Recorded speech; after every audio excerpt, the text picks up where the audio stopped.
Patrick Mahomes is one of 3 Dynasty superstars that you need to be trading away from right now. We'll explain why next.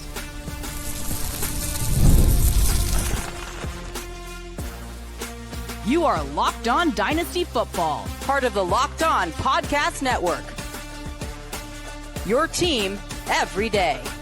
Here are your hosts, Marcus Mosher and Kate Madjuk. Welcome back to the Locked On Dynasty Football Podcast, part of the Locked On Podcast Network, your team every day. We'd like to thank you for making us your first listen of the day. I am your host, Marcus Mosher. You can follow me on Twitter at Marcus_Mosher. And joining me today is a special guest. It is Brandon Murchison from a bunch of different websites, including Fantasy Pros. Follow him on Twitter at Roto Superstar. Brandon, how you doing, sir? Man, Marcus, it is fantastic. It is my pleasure to be on the show with you this evening. We've had a little bit of banter back and forth, through the time on Twitter, and it's fantastic to actually be on here and converse with you now. Yeah, usually you and I are two of the more, I don't want to say negative Cowboy fans, but would you say realistic? Is that the way we should say it? We'll say realistic / objective. There you go. We'll go with. Yeah, so we're maybe a little bit more pessimistic than some of the other Cowboy content creators, but we're actually not talking about the Cowboys today. We'll talk about them some other time over on Locked On Cowboys. But today we're doing some rebuilding talk. We did a show on Wednesday with Matt Williamson on some tips and tricks on how to rebuild in your dynasty leagues. Today, we're going to tell you 3 players that you should be trading away from if you are in the process of rebuilding. And Brandon, let's start with a very interesting one. Patrick Mahomes, who currently over on Dynasty League Football right now is QB6, just behind Joe Burrow. Why is now the right time to move on from Mahomes? Well, you could say that it's the right time to move on from him based on previous performance of the last couple of years. Last year being one of the worst performances he's had. He finished, I believe, QB 11 in points per game in fantasy last year. Mm-hmm. You're seeing a little bit of that effect that it's really affected Mahomes more than anybody else in fantasy over the last few years, is that switch to that too high safety that you see a lot of defenses play. Really limited a lot of those over-the-top plays that the Chiefs were really famous for once Patrick Mahomes really was inserted as the starting quarterback. So you have that limitation with the offense from a big play perspective. You've seen his kind of touchdowns dip last year especially.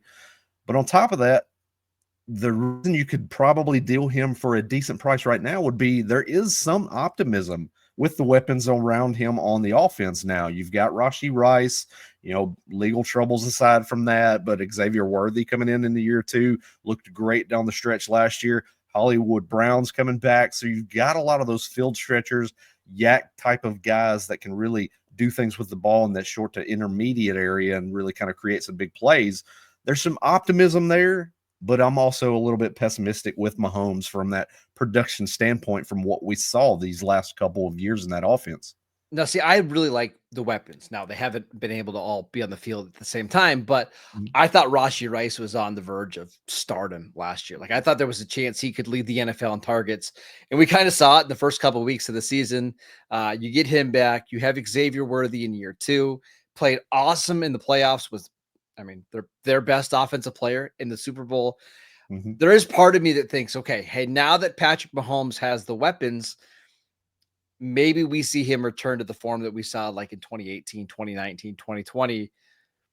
But do you think the defense is almost too good for Kansas City and it won't allow the Chiefs to get into any of these shootout games? Yeah, now, that's the other exception to the rule there, is that defense really kind of keeps them in more close, tight ball games, really kind of limits the possessions that you see with Mahomes in the offense that they can get on the field with. So you have a little bit of that. And also, too, with the running game, especially, as Isaiah Pacheco last year looked great coming out of the gates, then gets injured, wasn't the same player when he came back. And then even the need to want to just plod Kareem Hunt into the line of scrimmage, it's just they're going to continue to run that ball. And it's just you're going to see a lot more kind of limited opportunities from Mahomes is what I feel with him moving forward. And then also, too, is, the elephant in the room is this Travis Kelce's last year? Is it his? Yes, I hope so. Blankets honestly, last year. I kind of hope it is, because I think this offense bogs down in the middle of the field because Travis Kelce is so slow at this point. I almost wonder if this offense is just going to be so much more explosive once he's gone. Mhm.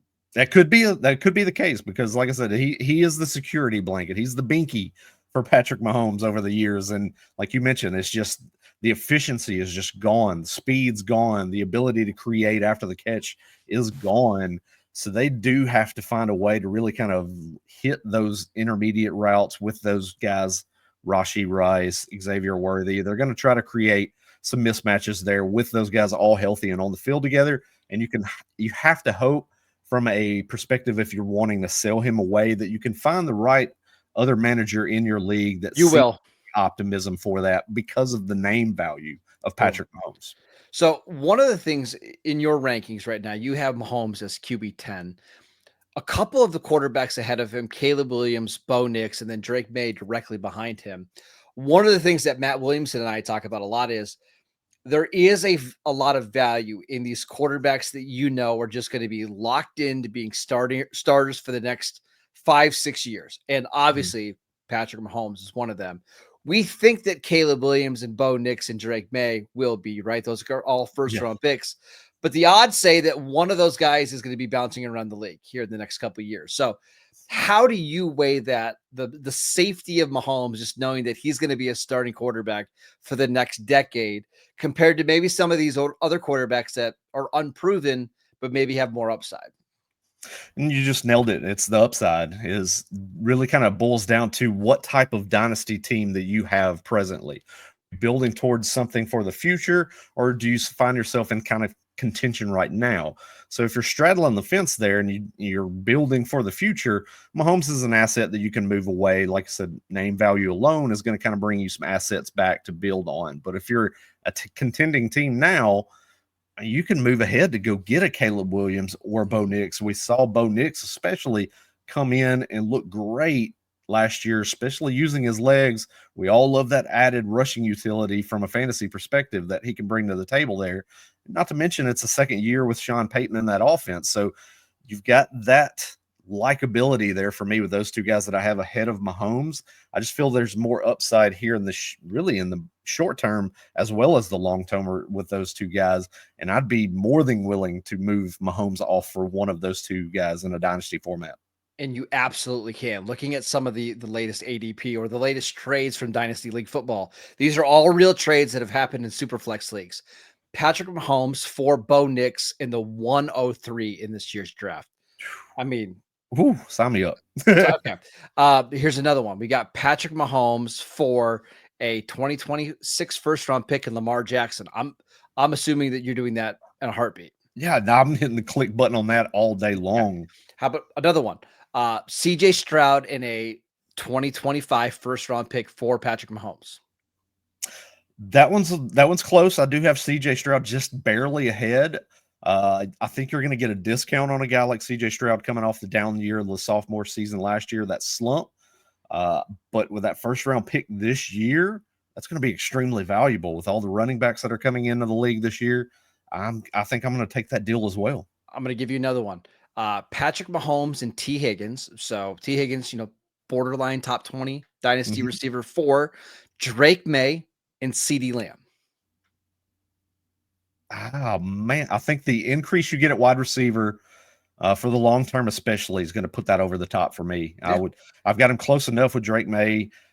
There could be limitations with that New England Patriots offense, but I think they're close enough in value between he and Mahomes that CeeDee Lamb puts that over the top easily. One last one, Patrick Mahomes for Bo Nix and pick 106. So the point is that I think you can go out and trade away Patrick Mahomes right now and get a haul. I do worry, Brandon, that if you wait one more year and Mahomes has another, let's say, good year, and it's like 28 touchdowns, 12 interceptions, 4,000 passing yards, a good season, but not a top 5 season. I think next year is when you're going to see the big decrease in value. So I think now is the time to trade away while he still has the Patrick Mahomes name value. Let's get to some running backs that you think we should be selling right now in our dynasty leagues, including a very, very interesting one who has been very productive over the last couple of years. We'll get to Kyren Williams next. This episode is brought to you by FanDuel. The NBA playoffs are in full swing, and every night delivers highlight-worthy performances, major momentum shifts, and can't-miss moments. Whether it's a game-winning shot or a breakout player, there has never been a better time to get in on the action.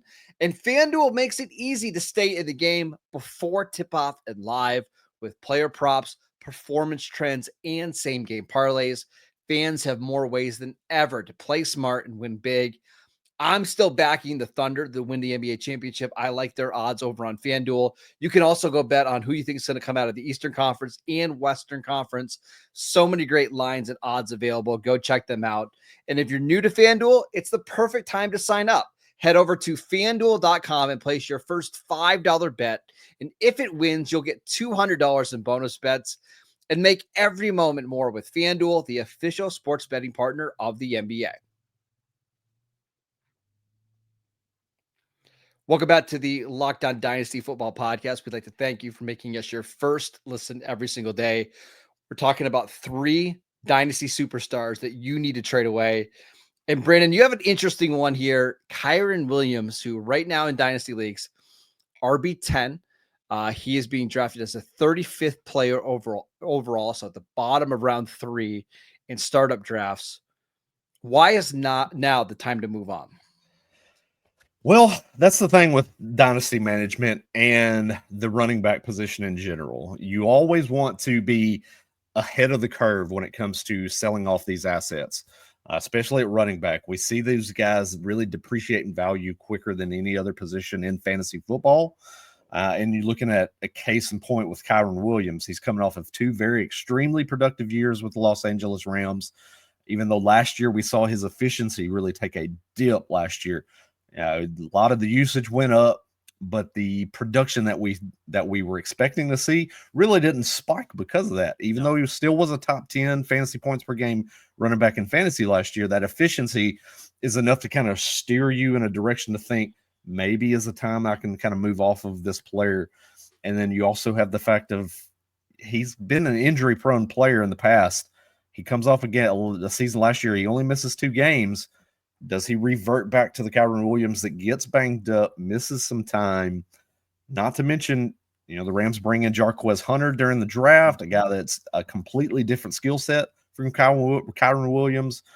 I think there's going to be a little bit more of a urge to kind of take a little bit of that usage away from Kyren Williams this year. And let's face it, Sean McVay in the past has not been afraid to move away from a superstar running back at a moment's notice. He did it with Todd Gurley. We've done it with Cam Akers getting in the doghouse and being shown the door. So Kyren Williams could be, next in line in that situation there in Los Angeles, and you want to be out in front of that and get the best value possible. You'd rather be a year too early than a year too late. And Yes. especially if you're in your dynasty league, you're trying to rebuild. Kyren Williams is not going to help you this year because if he's good, he's going to be scoring too many points, right? And he's going to keep you in the middle. And if he's bad, the value is going to tank, and now all of a sudden you can't move him. So I do think there's going to be teams in your league that are going to want to come after Kyren Williams because, frankly, I think we're going to have a hard time ranking 10 running backs ahead of him weekly in these leagues, right? But there's always a chance going into that final year with Blake Corum, with Hunter, that maybe we start to see a change in how Sean McVay is using these running backs. I wanted to ask you about some trades because there is selling him too low and selling him for 50 cents on the dollar. Then they're selling him for adequate value. A couple of trades that have gone down from Dynasty League football. Kyren Williams for the 107. Ooh. Because you're probably missing out on. You're missing out on the top tier of running backs at that position, I believe. I would assume that Judkins, Henderson, Hampton, and Genty are all gone in that scenario. More than likely. So, yeah, in that case, I would probably hold Kyren and see if there might be a situation where I can move him mid-year with getting some assets there. Well, let me make the counter argument, right? If you're trading him away and you're rebuilding, maybe you don't draft running backs anyways. Maybe the idea is to draft some of these receivers that hold more value, whether that's Tedder McMillan. Maybe you're drafting Travis Hunter at that spot. Maybe you feel comfortable with one of the tight ends. Maybe it's not that big of a deal to miss out on that first tier or 2 of running backs. I mean, even still too, you're seeing guys like RJ Harvey fly up the board. We're getting a lot of excitement. You're starting to see kind of the tables turn with Bashil Tootin. He's kind of coming up a little bit too. So those are in your next tier. So you have to kind of find yourself in a position where are you going to be comfortable bringing those guys in to replace Kyren Williams and hope that the height leads into what your projection is currently. So that's where you're on the fence with. All right, let's do another running back that's in a contract year. Breece Hall. Kyren Williams straight up for Breece Hall. Ooh, man. I don't know if I can do that. Because I feel like Breece Hall is going to be on the move, especially next year. Yes. So he's going to be with a new team there, and you can't really bank on the fact that the usage that he's seen with the Jets over the last couple of years is going to be the same in a new scenario. So I feel like that's a situation where you're selling a little bit short with a guy with Kyren Wood. It feels like it's really a push of a trade. You're really selling an even deal. Yeah, as I say, probably the Breece Hall owner isn't doing that, and the Kyren manager's not doing that either. But let's move away from the running back. What about Kyren Williams for Chris Olave straight up? So again, you're moving that asset for a receiver who's only 24 years old, but it's going to have a new quarterback and has a pretty scary concussion history. Yeah, that's the trick there with Olave. This is, his next hit could be, same thing with Tua, with that situation with Tua there in Miami. Next hit could really put him on the shelf and you're down a player.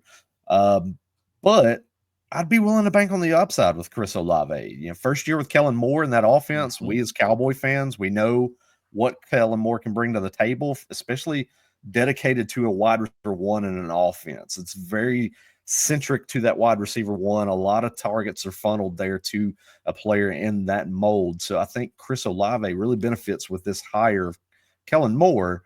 Now you have Derek Carr out the door. You've got Tyler Shuck there.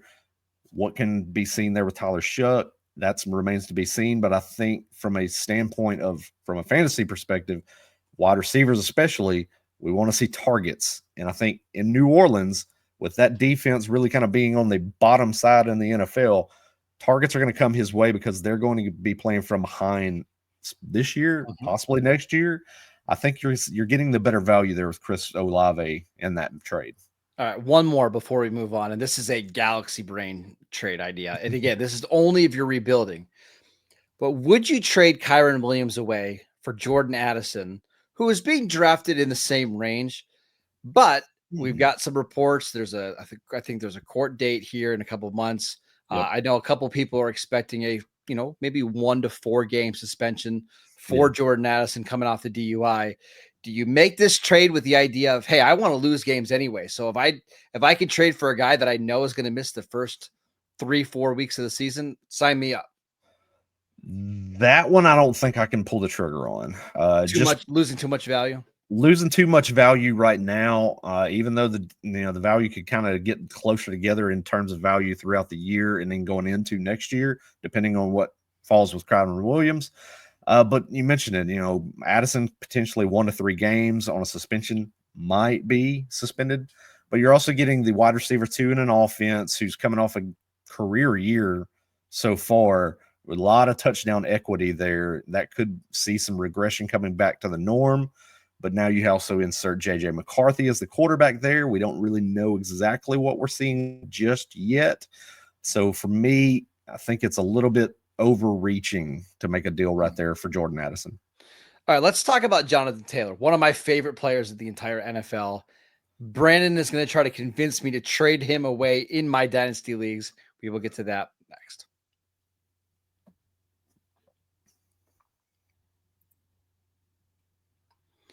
Welcome back to the Locked On Dynasty Football Podcast. We'd like to thank you for making us your first listen every single day. For your second listen, check out the Locked On NFL Scouting Show. The NFL draft is over, but the roster moves and the news never stops. Host Kyle Krabs and Joe Marino will make you the most informed NFL fan this offseason. Find Locked On NFL Scouting on YouTube or wherever you get your podcast. All right, Brandon, talk to me about Jonathan Taylor. You have him ranked right now as RB9 over on Dynasty League Football. His current ADP is RB6, 22 overall in startup drafts. Why should I be moving on from him right now? Kind of similar to what we were just talking about with Kyren. It's better to be a year early than it is to be a year late. And Jonathan Taylor, similar to what I kind of mentioned with Kyren Williams, a lot of injury concerns with him. He's played 14, 10, and 11 as far as games played over the last 3 years. But now we have a lot of quarterback questions and concerns there in Indianapolis, whether Anthony Richardson's going to be the quarterback. Is it going to be Daniel Jones? From a fantasy perspective, if you have a guy like Jonathan Taylor, you want Richardson to be under center. You want that running quarterback to be, taking a lot of that defensive attention away. We saw it last year with Derrick Henry going to Baltimore and Lamar Jackson, wide open lanes, just green pastures, the likes that Derrick Henry has never seen before. And that really paid dividends for him. That could be the same with Jonathan Taylor. But you're also right there. For me, I'm on the fence with him. Is he could start to really see a lot of the tread on the tires wear him down. You're going to see the efficiency start to kind of go back. He's not really too much of a value in PPR formats as well. Doesn't catch the ball. So you're really banking on the fact that he's going to give you a lot of yardage on the ground and equity as far as touchdown scoring. And that last year spiked at 12, probably is going to come back in that 7 to 8 range this year. And then at that point, you're looking at the age factor at running back in Dynasty. So for me, I'm going to want to get him out while I can right now, while that name value is still there. Of the 3 names that we discussed, Taylor's the one that I struggle with the most. And I mean, I know it's some personal bias here. I just like watching him play, but you're going into year 6. And again, that's not old for a running back, but it's not young either. It's not like it's Bijan Robinson or Jahmyr Gibbs or Ashton Genty. Year 6 is where we generally see these guys peak or start to fall down a little bit. He had a monster workload at Wisconsin. He was never hurt coming into the NFL at all. I think there was a report he had never missed a practice in high school or college. Now he's starting to get a little bit banged up. But I do wonder, again, I might be biased, but I think he's different than some of the other running backs in this range. I just think he's an awesome player. He's I think an offense that suits him well, but is the quarterback situation going to be so bad that it limits the number of touchdown opportunities? And because they've got Anthony Richardson and Daniel Jones, and they just drafted a tight end that loves to hold the ball on short yardage as well, are we just going to see him get sniped from some of these goal line touchdowns? I don't know. I just don't know how to value him, because I think he's a top 10 dynasty running back pretty comfortably. And week in and week out, I think we're going to be ranking him as a top 5 guy as long as he's healthy.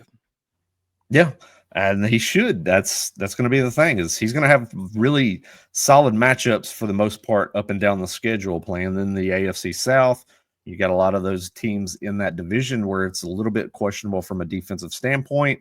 So you're going to look forward to those type of games. But then also, too, once they start getting into the tougher parts of the schedule, you're going to be looking at situations where negative game scripts, he's going to be behind in games. And what I mentioned just a little bit ago, that he comes off the field on third downs. He's just not an option from a pass catching standpoint.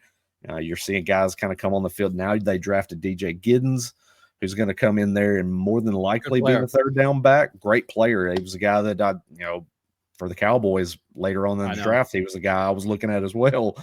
But great player there. So I think it's going to give them a little bit more of a take a little bit of load off the shoulders for Jonathan Taylor, knowing they've got a certified guy, like with Zach Moss, when they had Zach Moss just a couple of years ago with the situation with Jonathan Taylor and the contract situation and kind of coming back in. They know they have a guy that they can put the ball into his hands and feel comfortable with it.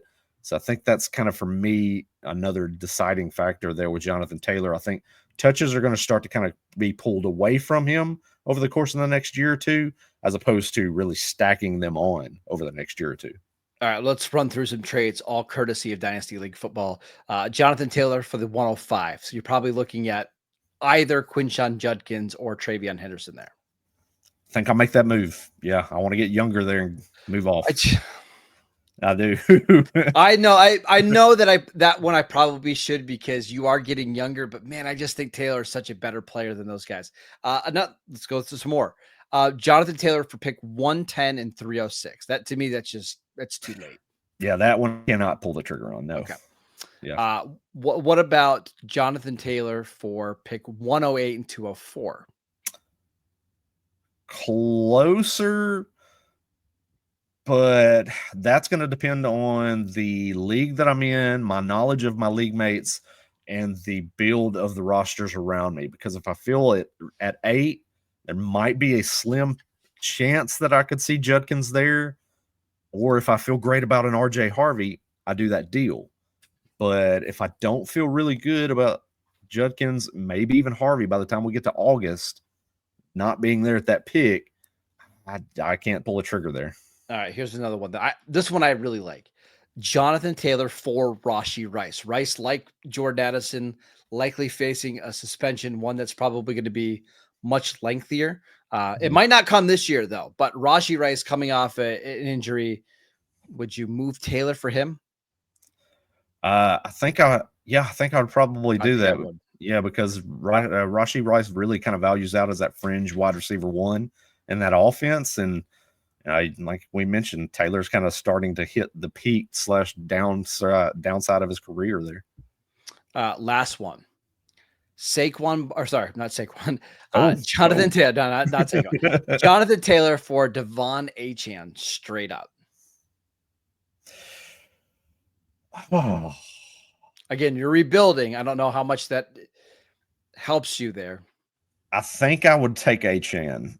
As much as I feel like there's going to be a down year coming for Achane in 2025, he even said it in a report that came out today is that Jalen Wright's working a lot more on pass catching, hoping to add that to his repertoire here in 2025, which means that's going to be a lot more of that PPR value coming off of Achane. Also the touchdown equity too. That's probably coming down as the Dolphins are really kind of looking to rebuild. So that's close for me, but I think Achane's more on the way up from an ascending player point of view as opposed to Taylor, who's a descending player potentially. I agree with you. It's just I have a hard time trading for a running back that's like legitimately 55 pounds lighter than Jonathan Taylor. And it's such a dividing line too, because I was looking into the numbers specifically on Achane today. He posted close to about 48% of his fantasy points in 2024 came from just the reception side of things alone. And that's such a volatile stat that it can't be counted on week in and week out. And a lot of that production came with Tua. Like you look at the splits with Tua on and off, and he just was not as effective as a receiver. So he's scary, but I understand the upside. And if you're trying to rebuild, getting 3-4 years younger at the position isn't a bad way to go. Yeah. All right. That is it for today's show. We'd like to thank you for making Locked On Dynasty Football your first listen every single day. Check out the channel on YouTube. Download the podcast wherever you get your podcasts. We are free and available on all platforms. Follow Brandon on Twitter at Roto Superstar. He does a fantastic work. Excuse our Cowboy hatred sometimes. We love our Cowboys, but we also hate them. So yes, we do. I will agree with that. Yes. Yeah. There you go. I'm at Marcus _Mosher. We'll see you guys right back here tomorrow.